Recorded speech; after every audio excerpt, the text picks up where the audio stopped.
హైదరాబాద్ లోని మహిళా కమిషన్ కార్యాలయం దగ్గర ఉద్రిక్త పరిస్థితి నెలకొంది.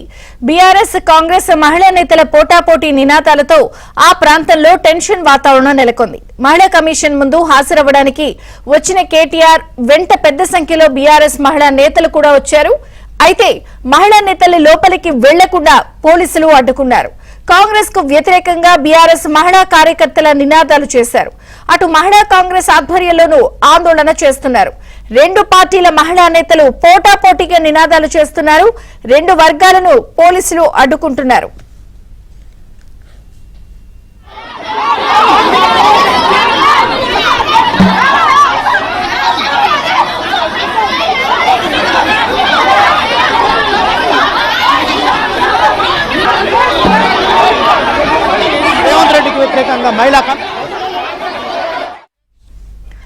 హైదరాబాద్ లోని మహిళా కమిషన్ కార్యాలయం దగ్గర ఉద్రిక్త పరిస్థితి నెలకొంది. బీఆర్ఎస్ కాంగ్రెస్ మహిళా నేతలు పోటాపోటీ నినాదాలతో ఆ ప్రాంతంలో టెన్షన్ వాతావరణం నెలకొంది.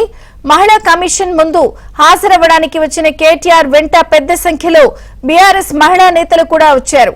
అయితే మహిళా నేతల్ని లోపలికి వెళ్లకుండా పోలీసులు అడ్డుకున్నారు. కాంగ్రెస్ కు వ్యతిరేకంగా బీఆర్ఎస్ మహిళా కార్యకర్తల నినాదాలు చేశారు. అటు మహిళా కాంగ్రెస్ ఆధ్వర్యంలోనూ ఆందోళన చేస్తున్నారు. రెండు పార్టీల మహిళా నేతలు పోటాపోటీగా నినాదాలు చేస్తున్నారు. రెండు వర్గాలను పోలీసులు అడ్డుకుంటున్నారు.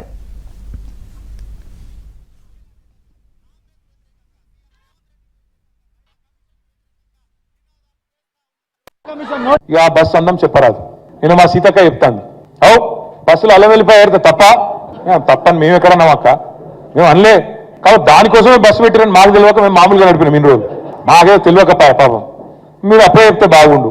బస్సుల కుట్లు అల్లికెళ్ళితే తప్పని మేము ఎందుకంటాం అక్క. ఎక్కువ పెట్టు బస్సులు తన్నుకుంటాను, మంచిగా లేదు పెట్టు, మనిషికో బస్సు పెట్టు. మేము ఎందుకు అంటాం, మనిషికో బస్సు పెట్టు, మంచిగా అంత కుటుంబం పోయి మంచిగా వాళ్ళ కుట్లు అల్లికలు అవసరమైతే బ్రేక్ డాన్సులు రికార్డింగ్ ఏం చెప్తారో చేయరు.